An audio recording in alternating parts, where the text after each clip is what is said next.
Hello and welcome to the first ever edition of On the Goal Line, the hockey show brought to you by the Enzo Podcast and the Enzo Podcast family of networks. If it's good to say that, you know me as a media mogul, I like to, tap that on here. This has been a long time coming. I've had this podcast feed for 8 years, never done a hockey show. But I would say when the NFL season is not kicking, it is my most watched and most favorite sport. So I figured, what better time to maybe fire up a podcast and talk a little bit of NHL, maybe President's Day, sports about to fundamentally change, talk a little bit about hockey, talk a little bit about the hockey teams I follow. There's a hockey team in Utah now, so that makes it a little easier because more people are caring about the sport here that I know, and that brings me to my guest today. But I'm hoping also at some point I can get RK on, maybe Donnie, and we can just chat it up about the NHL as we go down the stretch here. I would say plan on these pretty irregularly, but I'm definitely trying to get two or three more out before the playoffs and do a playoff preview and then do stuff during the playoffs because that's always fun to talk about. Joining me today, the founder of SLC Puck, a very popular man who's on the streams of the Utah Hockey Club broadcasts, the Nashcast, I believe they're called. Correct. Yep. He is a rising all-star in the hockey community and works better than the dude I met at Jersey Mike's, who I was talking about hockey with for a while, and then I randomly was like, "You ever want to do a podcast about that?" Sent him one text, never heard back. Jeez, if you can't It's trust the guy who's making sandwiches yeah, it's to come it's through with you on the podcast, I don't know. I don't know, man.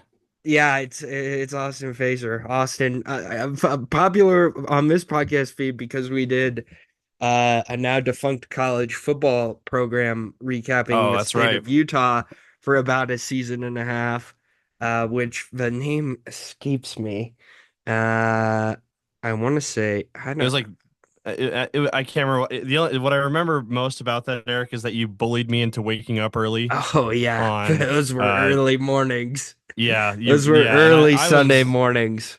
I was trying to be like, like a functioning young person, having fun on the weekends. But Eric's like, no, we no, Austin, I'm your boss. I need you up at 7 a.m. podcasting. We got to talk Kansas State, BYU. We got to talk Utah State, UNLV. I'm Oh like, yeah, baby. Eric, no one cares, Eric. But Eric, and thank you for all the compliments, by the way. But I'll just say, like, perhaps I am having like a moment right now, but I only have one podcast, and the fact that you have so many, I think, kind of elevates you, and I think is a testament to your talent and your hard work. Oh, stop it, Austin. Hmm. No, I mean, yes, I guess this is weird. The football podcast, and honestly, I found two psychos who do the Mm. football podcast with me who are doing episodes on Are their you own. saying mentally unwell people like to do Yeah, like amateur podcasting? That's insane. yeah, That's crazy, Eric. yeah, and they put out their own episode. They recorded it on their own volition at Hmm. 7:30 in the morning on Saturday. I was That's not gonna sick. make that after a bottle of wine on Valentine's Day. But Hmm. they put up something. Well, I put it up for them. I haven't listened to it yet, but that's been up on the feed too. So I'm like, oh, we're gonna take a few weeks off here. Absolutely not. We just keep chugging along. And I think I've got the NBA podcast lined up to come back Jeez, Eric, on the hardest working man in amateur sports podcasting, to everybody, come Eric Jensen. to come back on Wednesday. So, you know, the ground, it never stops. There's always something to get on Just the working our way into microphone the grave. That's all. on the Zoom call and bullshit about for a little while. So yeah, I mean it's all good. That is go but the name of that college football podcast is absolutely going to kill me. I think I have it still Oh, pinned people are going to be outraged if we don't get this name, Eric. on my sports blog. I 100% think it's on there. Uh, let's see.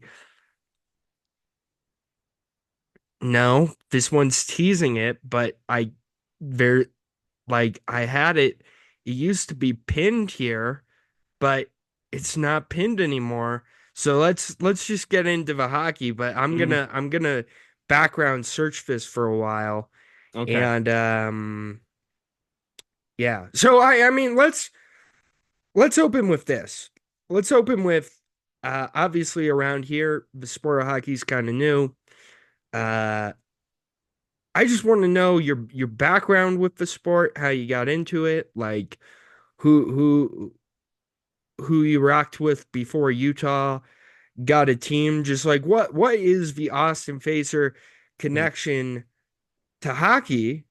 Because I must say, if we're being completely honest, when I saw you doing all the hockey stuff, I was like, oh, I'm a little bit surprised. I've never seen Austin talk about hockey before because of in on Twitter, the now defunct sports website, Pioneer Pigskin. That was the name That's of right. That's it. Good of the job, college Eric. Well football done. podcast. I'm glad I got that one figured out. Have Hey, I yourself a mean, fresca as a treat to reward yeah, yourself for remembering that. yeah, for sure. I'd like to bring that back, but My I just don't watch I just don't watch anything outside of Utah now because as I'm contractually obligated to watch Texas A&M games instead now.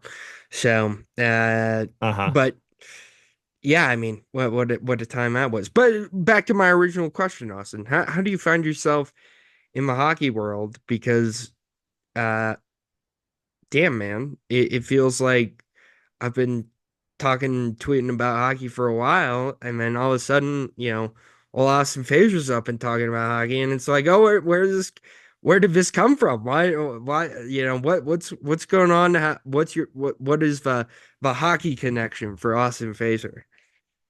Yeah, well, this might surprise you, Eric, but hockey is actually my very first love when it comes to sports. I grew up playing hockey here in Utah, from ages like 8 to 18.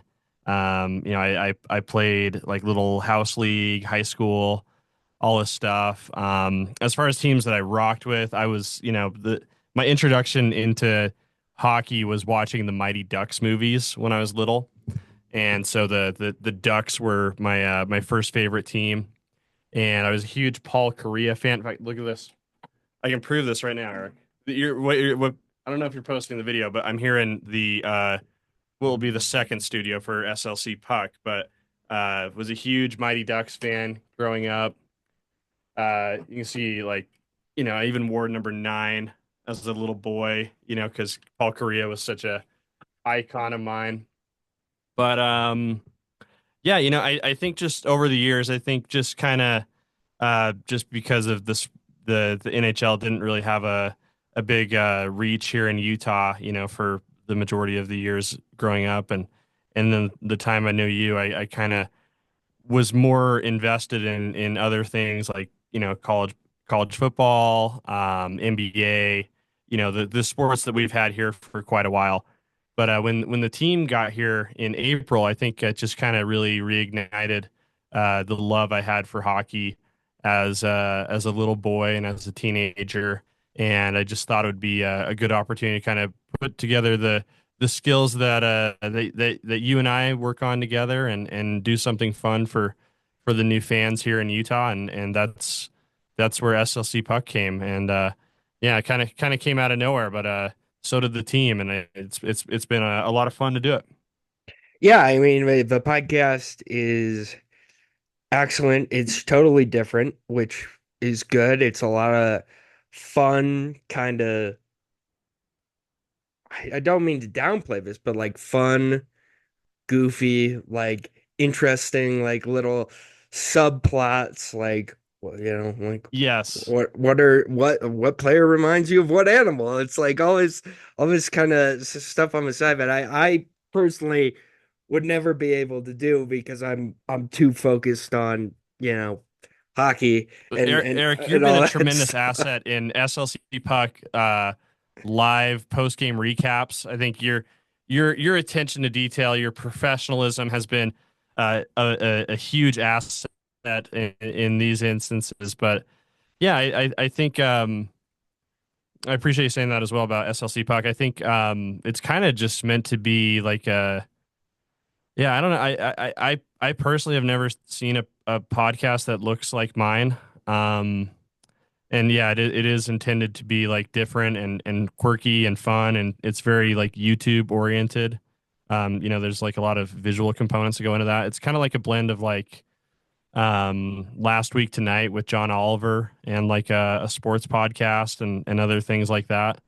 So yeah, if you're a serious like nuts and bolts kind of guy, you want your detailed analytics.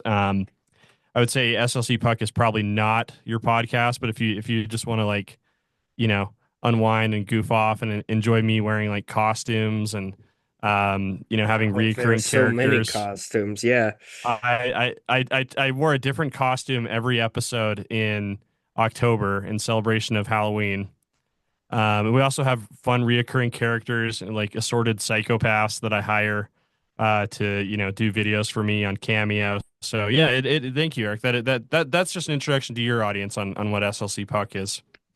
Yeah, it's good. Everyone should go check it out, especially if you're looking. I would highly recommend. This is where I have fallen behind in the podcasting space. I just simply do not have the bandwidth to pay $500 a year for the entire Adobe Cloud. I've just got to stick with the audio stuff. So I may throw this up on YouTube, but I cannot edit anything, which is kind of my issue. I can't even put like little like I all my video editing class learning has gone out the window because I just can't afford two Adobe platforms. But Dude, I'm blowing so much money on this thing. It's absolutely insane. So I bu- get that. I'll do my best to put I do get an MP4 for this, so hopefully YouTube takes that. And maybe instead of our faces, I'll just well, I don't know. Maybe I'll We have a upload rugged some handsomeness to us, Eric. I think people would some appreciate seeing our faces. yeah, some clip art to it. I recently saw I recently We should put the saw Snapchat filters on, like with the puppy and no. I was I don't recently know, the other ones. going through the old Podbeam feed, which is where I uh the audio hosting service I use, and all of a sudden in podcast feeds it was like you should put your podcasts on YouTube, man. That's like where most of them are now. And I was like, Yeah, shit. I mean, I guess I guess I ought to get to that point, but you got to we'll adapt, Eric. yeah, gotta figure it out. Yeah, it says go ahead and just have a podcast title and a podcast description, upload an original podcast logo, uh, and then add a category hmm to the video You can do all this in somehow. Chat GPT, Eric. The AI can be a big help for you. Yeah. Well, I don't like farming out I like writing my own episode descriptions. But yeah, man, there's RSS feeds for YouTube. That's crazy. Uh but yeah, I mean, I've got a YouTube channel. And I have branded it over to more Enzo Pod stuff. So hey, maybe I will throw this on YouTube, but I just can't do it with every single one of them. Or maybe I can. I mean, but all people are gonna get is this Zoom footage between me and you. I don't have any video editing capabilities, so we also better not say anything too outlandish or crazy. Oh, okay. I'll rein it in. Yeah, no, I think I have a beep button here actually. So if yeah, yeah, you hear that? Oh, So nice. I'll ride that too. If in case you start saying some stuff out of pocket, I'm not going to be afraid to pull the trigger here, Eric. Okay, well, that's wonderful. Hockey. Back to that. I would say, yeah, I mean, it's a sport that either you grow up playing or in my case, you get kind of born into. My grandfather on my dad's side, was a big hockey fan, and in turn, my dad grew up as a big hockey fan in Colorado back when they were the Colorado Rockies, Yeah. before that franchise got yanked away and moved to New Jersey. Um, but yeah, the Colorado Rockies were my dad's team growing up, and then he kind of uh accepted them back into his life as the Colorado Avalanche. And the story Mhm. goes, I was sleeping in my crib in 2001 when my dad sat on antenna TV and watched Ray Bork and the boys win the Stanley Cup. I definitely remember that. That was around the time that I was, as a little boy falling in love with hockey. And I think I love the majesty of the storytelling. I think I think I actually had a blank VHS. And don't tell the National Hockey League this because you're not allowed to record on VHS without the written consent of the National Hockey League.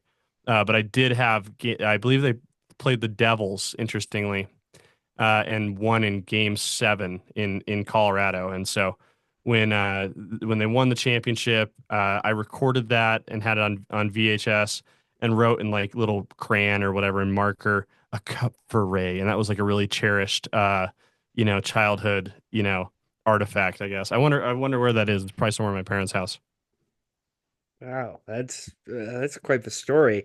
Yeah. Uh, yeah, I mean, in terms of growing up, I got to most of the sports stuff later in life, well, more toward middle school. But the first hockey game that I can physically remember watching was the, I want to say, 2010 Stanley Cup, the 7 game classic that caused riots in Vancouver, Oh Canada, yeah, that was a good one. between the Boston Bruins and the Vancouver Canucks, a goaltending showdown between now retired legends of the game Tim Thomas and Roberto Mm. Luongo. Oh yeah. What a long time ago that was. Hmm. Um, and then, kind of watch the Stanley Cup Finals every year. And then really it became one of these things where when I got to college and I had a little bit of free money in my pocket, I was like, oh yeah, man.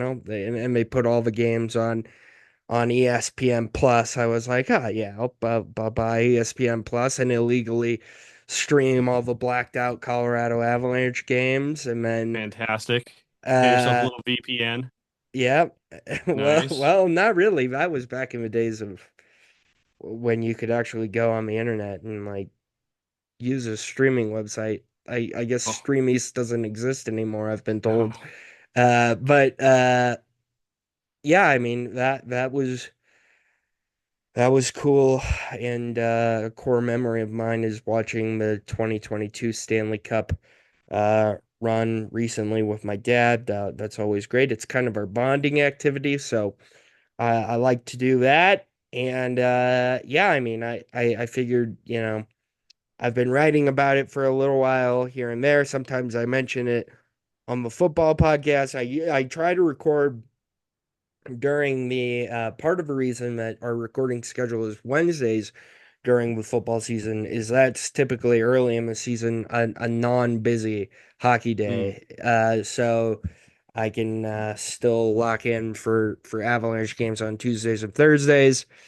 And then the team moved here. My great national nightmare was over. I stopped paying for Fubo, and I now have ESPN Plus with the Avalanche unblacked out.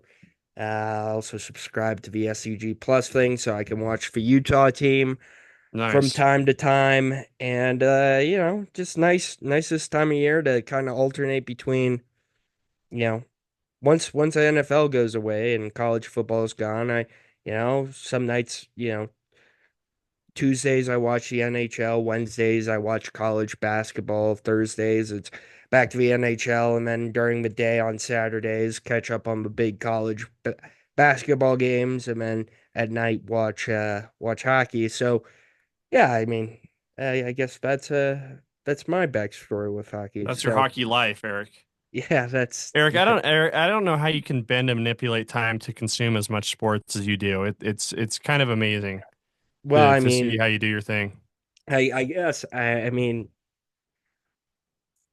I don't know. I guess people have hobbies. I guess I don't know. It's my hobby. Like I don't know. I don't do anything else. Is there like I would say there are sometimes I take a little break, but I like to, especially, from, September to now, it's like I find myself over these 2 weeks where, the NBA is quiet, the NHL is quiet, and I'm watching a lot of college basketball right now, but it's like, oh, there's nothing on Saturday. It's like what am I supposed to do with my life? I'm supposed to like go have friends and congregate at bars and Ugh. and like Friends? Ew. t Who wants t those? like look at people and like and have Eric, you fun. do all this and not to reveal too much about you on your show, but you also have a girly friend, so I don't know how you're able to Well, do all that this. that that's just a life hack because she's fine with it. So that's Oh, good. It makes it easier. I gotta get me one of those. yeah, it does make it easy. It's great, man. And she likes watching them with me sometimes. So, that's fun too. But no, I don't know. What else would I do on a cold February Tuesday night? Go to bed at 7 p.m.? Like that probably what I'd be doing if I didn't have a Some people do. They're called bears, and they're entering hibernation, and yeah. that's just how they do it. Yeah. Well, that is that's that's for sure. So the NHL has had games recently, though, and in terms of this Four Nations face-off they've put together, which is Yes, the first time international players have really played international hockey since I want to say the 2018 World Cup. I think it might have been 2016, but you could be right. I don't want to. It's been a It's been a while, while. um, but I mean, I would say so far so good. Uh, Very good. I would say in terms of you need to have an all-star break and get people to watch your sport while basketball, trots out Mac McClung for the 8,000th time, who doesn't even play in the NBA, and Victor Wembanyama's not even shooting, Hmm. and there's a 40-minute dance interlude in the middle of the basketball game. Uh, the NHL's got a best on best tournament where the players look like from many countries look like they legitimately do not like each other and are playing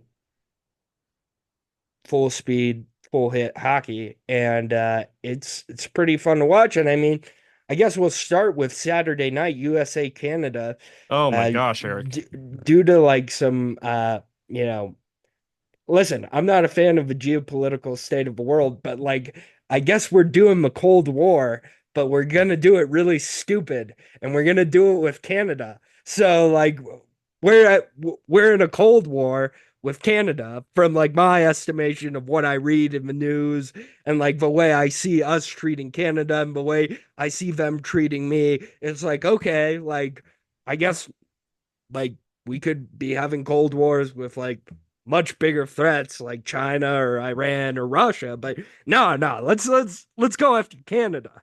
And so But here's the they good news, Eric. I mean, we saw the Cold War that our country had with the Soviet Union. We produced some incredible movies out of that. yeah, Rocky Four was one of them.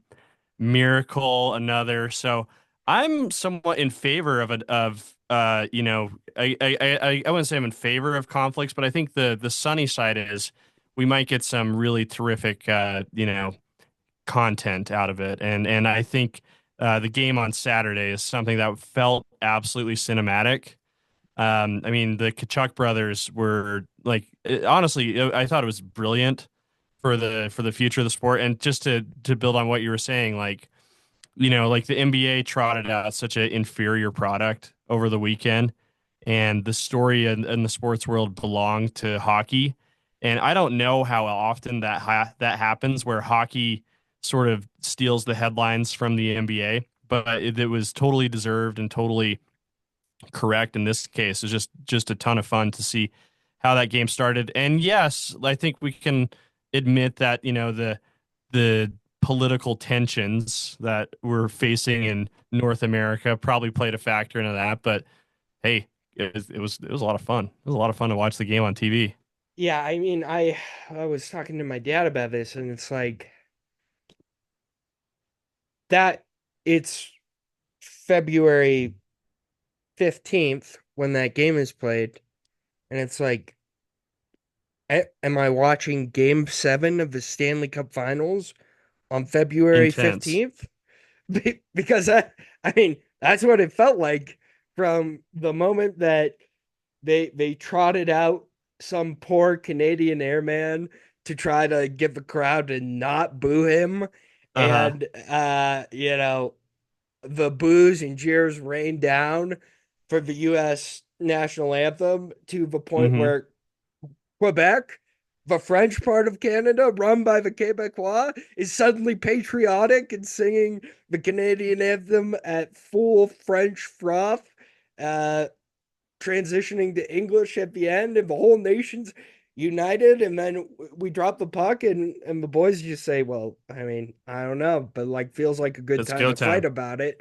And we get two choreographed fights back to back, and then they get one rush in, throw one puck at the neck. A guy checks another guy a little bit too hard, cross checks a little high. Okay, let's go again. And we were off. And then it was a playoff hockey game for the rest of the game. I mean, the physicality, the speed, like that was what playoff hockey is. And they played that game in February, and honestly, it's a credit to the players. I thought this was kind of gonna suck because everyone was gonna just bow out and try not to get hurt and like have a good time and play with their buddies from their country and just see what happens. But I mean, now we've got Thursday night. It's part two, and this time there's actually something on the line. It feels like maybe you should block off Thursday night because that feels like we might have another great game. Yeah, I think like the choice of venues I think is so funny and like so probably like a piece of the story here. Like, having this first game in Montreal, which is like probably one of the most hockey crazy places, on the planet, especially one of the more oddly patriotic venues, I think you could say. Probably a wild bunch as well. And then to have like what will be the championship game in Boston, which with the people who live in that area. I was looking at the tickets today, Eric. Do you have any idea how much tickets are going for the championship game of the Four Nations face off? No, You're not getting in the door for less than $960. yeah, I Isn't mean that crazy? that would And make this isn't the sense. Olympics. This isn't a Stanley Cup final. This is like something the NHL just made up out of thin air overnight to, I guess, reintroduce themselves to the international hockey scene, so to speak. But yeah, this has been an absolute riot, and again, as I think we both agreed on, like this has dominated um, February, a month that I think the NHL probably typically doesn't fare super well in compared to what happens in the NBA and obviously in the NFL with the Super Bowl and all that. But the NHL has owned February so far. Yeah, it's a it's been a nice little break. The teams are seem evenly matched. Canada's got the firepower they have on the roster. I mean, the Canadian. Let's just talk about the Canadian power play for a second. Where every time the Canadian power play steps on the ice, it's like, oh, beauty. Like I get to Hmm. see something beautiful right now. It's like, Nathan McKinnon, Sidney Crosby, Connor McDavid, three of the best forwards in the entire world, just kind of playing tic-tac-toe in front of the net. Sidney Crosby throwing no-look backhand saucers across the face of goal to his childhood buddy. Well, not childhood buddy, guy who looked up to him, Nathan Hmm. McKinnon, to to snipe him in the top corner. And then, oh yeah, on the back end, you've got Cale McCarr running the power play, and Sam Reinhart's fair too, just because he's a 50 goal scorer. So like, might as well throw him in there, and then you kind of have the grit of the United States team with the Kachuk brothers bringing the physicality. They play a heavy style of hockey. They've got Austin Matthews, this guy who has that. I'm hoping he has a big night tonight. He needs a moment in this tournament.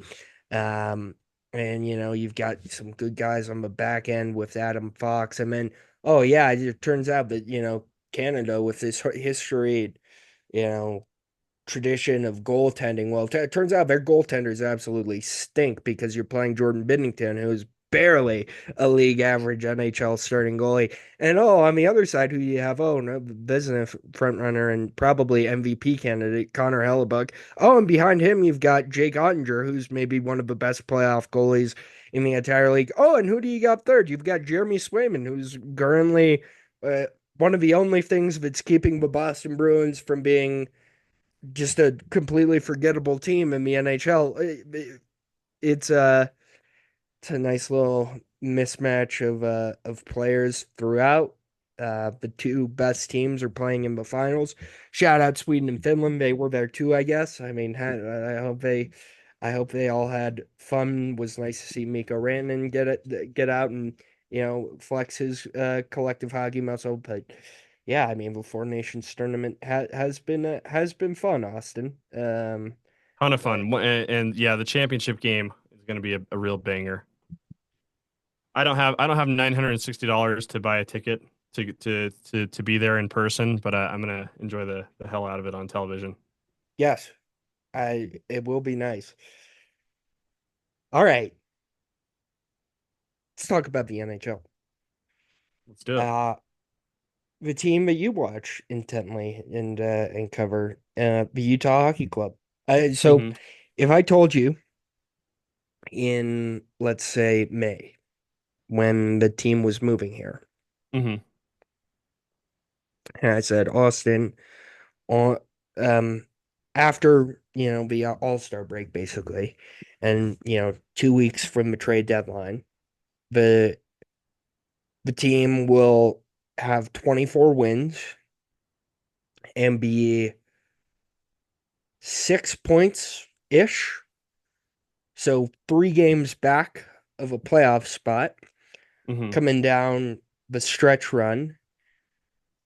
How do you think you would have felt about that? Would you say, it's about what I expect, or did you see more coming? Overall, how do you feel about the first year of this team? I think the circumstances you just described, I think like they sound like maybe a little disappointing. But I think when you like you take a step back and you look at the broader picture of like how many injuries this team's had to deal with, I think it feels like pretty good that they're still in the hunt at this point. I mean, they've been missing one of their better defensemen, Sean Dursey, for basically the entire season. I think he was out. I think he got injured like game three or something. They've been missing their leading goal scorer, Dylan Gunther, for about 12 games. Logan Cooley's been out for a couple weeks now. And there's been a few other guys been in and out. The goaltending has been a bit inconsistent at times as well. So I think again the circumstances you described, where 6 points out of the last playoff race, like doesn't feel insurmountable, and I don't feel disappointed in where they're at right now because I've been observing this team all year, and I've been acutely aware of how injured they are and how they've had basically at no point in the season have they had their entire team healthy and on the ice. So I think, yeah, I think I'm okay with it. They talk a lot on this team about how their goal this season was to just not necessarily to make the playoffs this year, but just to be in competitive games here down the stretch in March and April, and that feels like a goal they can achieve and be really proud of. Again, considering all the injuries they've had to deal with. Yeah, I mean, I would say if someone told me that, I would be like, that sounds about right. Like I Hmm. kind of expected the first year of this team to be fighting and clawing in a playoff race, and maybe they just miss or it's close. But I mean, especially with all the injuries and how much they've missed throughout the entire season and how kind of incomplete as a whole the team has been. I think a Hmm. lot of good things have emerged. And I guess now I want to ask you the insider question, which Mm. is how healthy do you think this team is going to be down the stretch? Let's Oh, Eric, say, Eric, I can't predict that. well, I don't I have a mean, crystal ball. yeah, but you could guess. I mean, let's say this: who's out right now and for how long? Like who are they missing? Is anyone, do you see anyone having a chance to come back at some point? Like, can this team be relatively healthy by, the second week of March? If you look at puckpedia.com, it looks like the majority of their guys are going to come back and be ready to go as soon as they dropped the puck on the second half of the season. So it says here like Robert Bertuzzo, Sean Dursey, Logan Cooley, and Connor Ingram are all expected to be healthy and ready to go when they play the Kings in their first game back on the 22nd. So I would say, and you know this, Eric, like hockey players are such like, they're built different, right? They're not, you know, uh, taking themselves out of games for rest concerns. There aren't a lot of Kawhi Leonards in the hockey world, right? Certainly So not.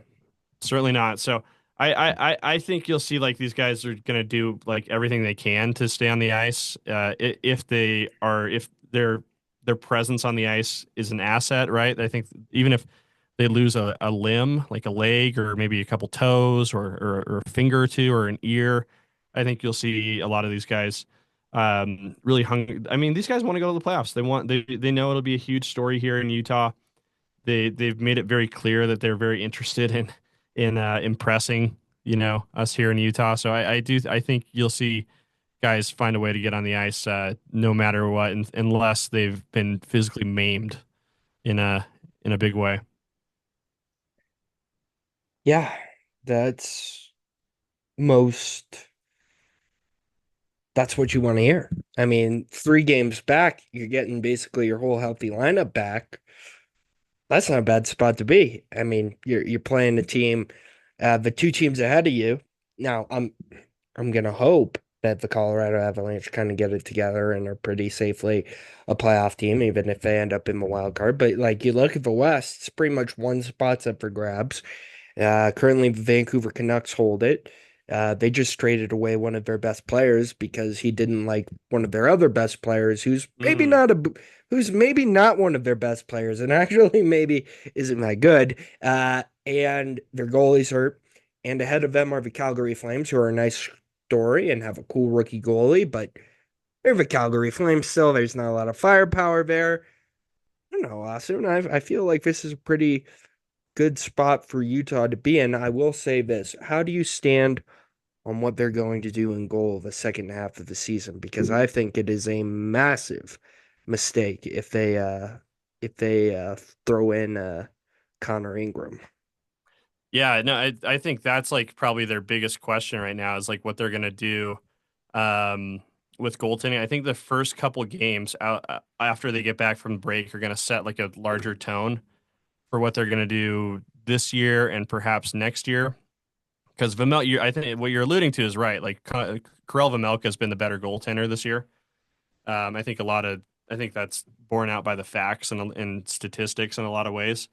But the issue comes in when you consider that he's going to be an unrestricted free agent next year. He's probably going to command number one goaltender money in free agency. Is Utah going to give that to him? I don't know. Hard to say. But if they're out of the race, after a couple games, like we talked, they're 6 points out now.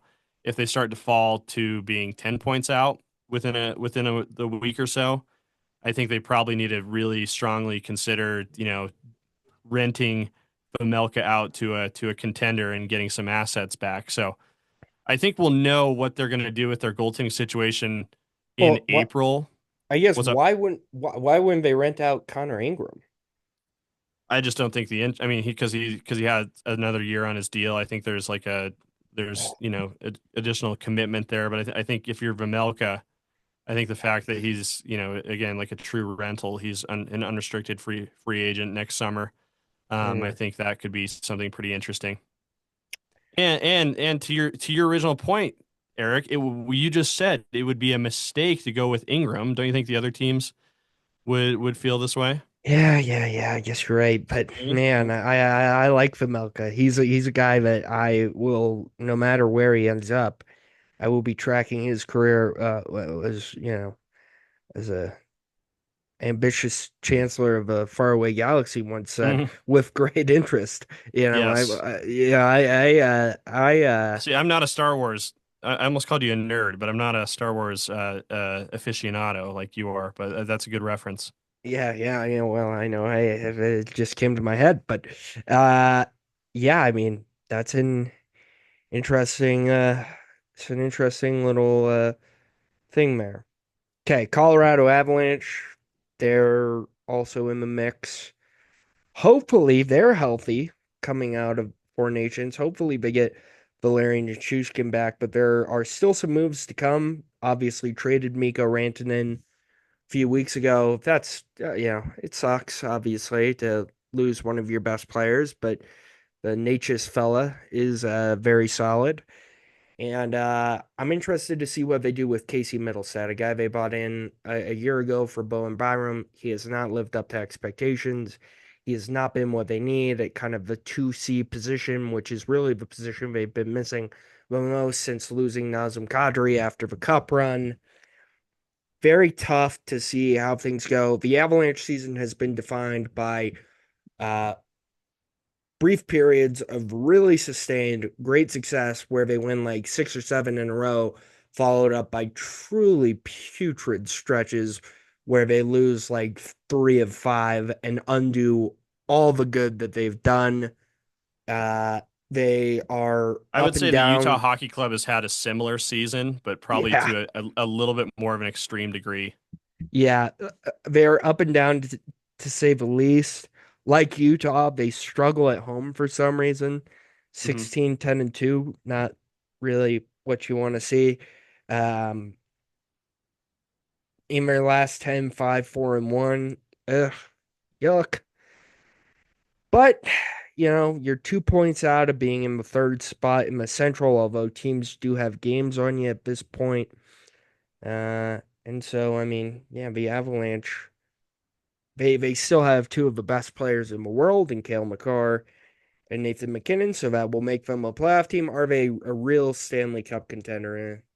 Maybe. Probably not. That is yet to be seen down the stretch. How have you found our hockey neighbors to the south I believe slash north, East, east, Northeast, the Avalanche. northeast? Yeah. I mean, I think you and I have talked about this like offline so much, but like Cale Makar to me is like such a delight to watch. I like to me, he's my favorite player to watch in the NHL. Because I don't think there's like a lot of guys who can skate the way he does and like have like the unique combination of skills that he does. So I really like watching him. Again like the Avalanche might be one of those teams like they have to answer like a lot of hard questions around the trade deadline, right? So like you figure McKinnon's probably in the prime of his career and Makar is probably just entering his prime. I think he's probably in his fifth or sixth season in the National Hockey League, and you don't want to waste those years. But I mean, you kind of understand why they traded Mikko Rantanen. I think he was going to just command like it's a salary dump is what that was. But Martin Necas has been having a really great year as well for Carolina previously. So I thought that was a very interesting, I guess, solution.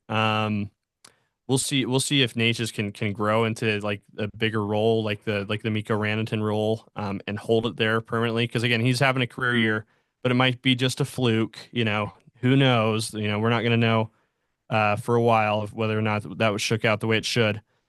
But yeah, I think the Avalanche. I mean, they showed as well that they are willing to make big moves to better the team and perhaps better their future situation. They traded both their goalies away uh, earlier this year, so I think they're a team to watch around trade deadline time as well. It'll be very, very, very, very, very interesting to see how that plays out. Okay, before we head out here, I just want to get a kind of overview of the league, and this is more of a, and I hope through a collective sharing of this. I appreciate that we have new hockey fans here in Utah, Austin. But what I'm Hmm. definitely afraid of is that this team is probably going to miss the playoffs, and everyone's going to tune out and say, "I'll just watch the NBA playoffs." Don't do that. That would be stupid. Don't don't watch that. So find yourself an Eastern Conference team. You know, Right, right. find someone to watch at 5 p.m. before the Utah Hockey Club comes on, and give yourself a nice little rooting interest out there. So, Eastern Conference contenders, give me, in your opinion, the top three. Well, I mean, if you like good stories, and I think those of us who recorded Ray Bork winning the Stanley Cup championship on a VHS tape loves great stories, would agree. The Washington Capitals are probably one of the best stories in hockey right now. Alexander Ovechkin continues his pursuit of the all-time goal scoring record, and he's gotten a lot of great support from his team. They're leading the Eastern Conference by a pretty considerable margin right now with 80 points in the standings. The Panthers, I would say, are probably that second spot. And again, a lot of this is just looking at the standings, but what we've observed as well from having these teams play against Utah. Florida's a really tough team. That's a team of like adults, and I think they kind of made the Utah Hockey Club look like a team of young adults. We'll put it that way. So I think they're a tough, gritty team. Obviously, reigning Stanley Cup champions, and I think you always kind of just have to watch the Toronto Maple Leafs with bated breath, just to see what happens. It's kind of macabre, I guess you could say. It's fun to watch them fail, but you get the feeling maybe they won't one day. Maybe they'll break through and actually make good on Austin Matthews and William Nylander and Mitch Marner and the core John Tavares, the core four they've assembled there. So that's interesting. It might be the last year that those guys are all together before they break it up and try something different. So maybe with that added weight to it, in addition to all the pressure that they face being the Toronto Maple Leafs, I think that makes them kind of a fun team to watch. So I would say those three, but I think like maybe a dark horse, and I think like a lot of people have been won over by the Four Nations face-off. I think a lot of people are going to be interested in seeing what Brady Tkachuk does with the Ottawa Senators. I think he made himself a lot of fans. Probably here in the United States and Utah, perhaps in particular as well. I went skiing with a buddy of mine who this is kind of his first year really watching hockey, and he was just ranting and raving about how much he loves the Kachuk brothers. Like he thinks they're the funniest dudes in sport. Like they are pretty funny, and I think there are a lot of people who are getting into hockey for the first time who are probably going to watch what Brady Kachuk does in playoff hockey situations with a lot of interest. Yeah, Matthew Kachuk, I would argue the better Kachuk brother is on the Florida Yes. Panthers, plays a very heavy style as well, fast, skilled. They've also got Sam Reinhart, aforementioned Canadian star, very good player. And I mean, Sergei Bobrovsky, always fun to watch down the stretch. I find myself drawn to goaltenders, the one team that's just creeping up the standings little by little, and they keep scoring, and they have a good goalie, and they have a coach. It's the Tampa Bay Lightning. Keep an Mm. eye on them because Nikita Kucherov is as good as ever. Jake Gensel is having a fantastic season. He's been a really nice add for them. They've got Victor Hedman on the back end, and Andrei Vasilevsky is back now and healthy and playing really well. Their last 10 have been pretty good, 6-3-1. If they get back and they get hot, that Atlantic division, everything's up for grabs still. So that to me is the interesting division in the East to watch. I guess I'll now ask you this.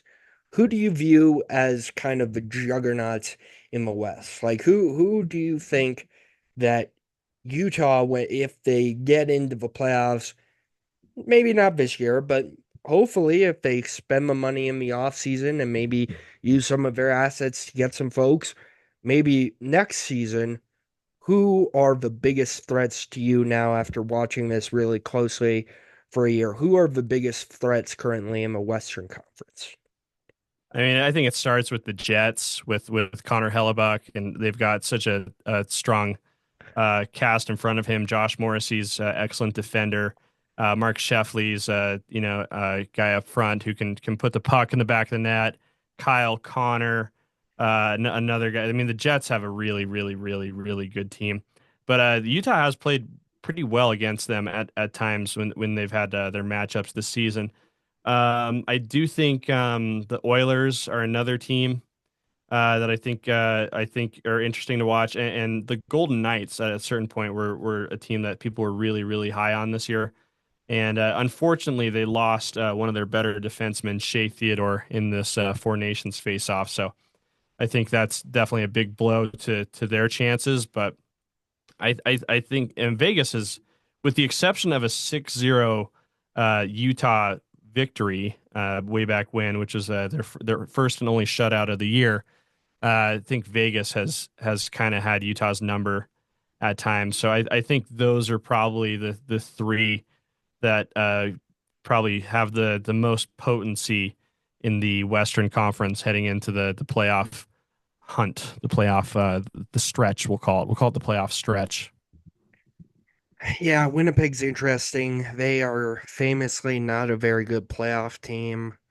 Um, You watched your Avalanche bounce them last year, of course. yeah, and the year before it wasn't great. They really struggle when it gets to crunch time. And Hellebuck's good, but he's struggled in the playoffs. The Avalanche dominated him in the last time he was in the postseason. There's a lot to prove for Winnipeg, a lot of pressure. I like the Stars. They have a lot of firepower. They added a defenseman in Cody Ceci. They've got a good goaltender. They've got deep forwards up and down the lineup. The Wild are getting Kirill Kaprizov back when we Hmm. start up play again. He is a very electric player, and Matt Boldy has played really well this year as well. Totally. Brock Faber also on the team. And Philip Gustafsson is a great goalie, one of the guys for Team Sweden in this Four Nations face off. Very an interesting team to track, but to me, I mean, they're behind right now, and the Oilers are an interesting story because Leon Draisaitl kind of got screwed with this whole Four Nations thing. Because if you really want to know who the best player in the NHL is right now, it's probably Leon Draisaitl, who is Mm. scoring at a rampant rate and is quite good at playmaking as well. He is a guy who will play for Germany in the next Olympics. Um, but Edmonton doesn't have a goaltending, so I don't buy them in the slightest. The Vegas Golden Knights are I think where I'd go for the truest and bluest contender out of the West. They're still incredibly deep. They still have a great defense.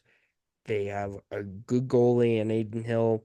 They're a really interesting team to watch, and they're just down the road from us too. So it's easy to Utah gets those 7 o'clock games. There's some regional pride. Yeah, They yeah, and the timing on TV is nice too. Vegas gets the 8 p.m. game. So watch a Utah Hockey Club game. Go watch the third of the Vegas game and see what they've got going on over there. And then the Kings, who I'm skeptical of, but Darcy Kemper has been insane this year as a goalie, and they play great defensive hockey, and they keep winning. So, uh, I guess you'd have to throw them And into the there's mix some as Utah well, intrigue there as well, Eric. right? Trevor Trevor Lewis Lewis. Yep, the lone still on Utah that in the team, NHL. Yep. still on that team, still playing pretty well. He had a goal the other night before Whoa. the break. Yeah, I mean it's a fun one. The bubble race is much more interesting in the East. As you mentioned, the Ottawa Senators, the Detroit Red Wings, Dylan Larkin. I'm sure he made himself some fans this weekend as well. The Detroit Red Wings are very hot right now and look like a team kind of on the rise of the Columbus Blue Jackets. I think are the best story in the NHL. Totally. Tragedy struck them when they lost Johnny Gaudreau to a tragic drunk driving hit and run over the summer. Very sad for the hockey community. Also lost his brother in that as well. So they've come together nicely. They're just a point outside. Zach Werenski plays for the United Hmm. States of America as one of their top defensemen, and he is having kind of an outside third place Norris Trophy season as far as best defensemen go. The Rangers, I don't know. I'm keeping an eye on them. They've been putting it together recently. The Bruins have a lot of talent, but it has not come for them this year. And that I would say is kind of where the playoff race ends. I know the Islanders have been hot as of late, but I don't know. They're just boring to watch. So I'm gonna They're supposed to ignore. be sellers here at the deadline. Yeah, I'm gonna ignore them as a team. So I think it comes down to those five: the Senators, the Red Wings, the Blue Jackets, the Bruins, and the Rangers. And man, I listen. I like watching hockey at Madison Square Garden. I watch quite a few Rangers games. I would say they're my Eastern Conference team. Probably Igor Shesterkin's probably my favorite goalie in the entire NHL. It's a shame that Russia wasn't able to compete in these. I think the next time they do this, they've got to expand it to six, and Russia's definitely got to be involved because if you look at the most players in the NHL, the top two are USA and Canada, and right there at three Got to is have the Ovechkin in it. Russians. Yeah, so I mean the fact that Russia wasn't involved in this, it's a little bit not a best on best, but hey, you know, when you're at war with another country and you get banned from international things, blame, blame, blame that dude that runs that country that we can't say because maybe they'll send people after us, you know. So Totally. we'll just keep that on the down low. He who must not be named. Yeah, he who must not be named, for sure, for sure, for sure. Um, yeah, and that's it. Yeah. Anything else? Did we get through it all? Oh man, Eric, wow. Yeah. Oh yeah. We had so much to talk about. No, I mean, I just, I think it's fun. I think it's really cool to see hockey have its moment right now. It's gonna be, I think it was just absolutely genius the way it was set up. I think, having that game on Saturday night, competing with NBA Saturday night, which was a total farce, as we talked about, in the All-Star weekend. I think we'll see like a lot of people want to tune in, and I think if I was Gary Bettman, I would issue a memo to all 32 NHL teams, asking them to be ready to drop the gloves first game back in the regular season, just to keep the It's all about momentum in media, as I think you and I know, Eric. You want to when you want to strike when the iron's hot, and when people are interested, that's when you want to really turn up the temperature. And I would love to see some more of the stuff that people like to watch with hockey. Absolutely. All right. Well, I'd love to do this again. I feel like a good time to maybe do this again would be sometime after the trade deadline, which is Sure. on March 7th. That's coming up. But until then, thanks for joining me, Austin. Thank you all for listening to this new podcast. Who knows how often it'll come out, but I mean, I've got to talk about something. This is my only hobby. So, you know, Hmm. I might as well make it count. All right. Until next time, thanks so much for listening. We'll see you later.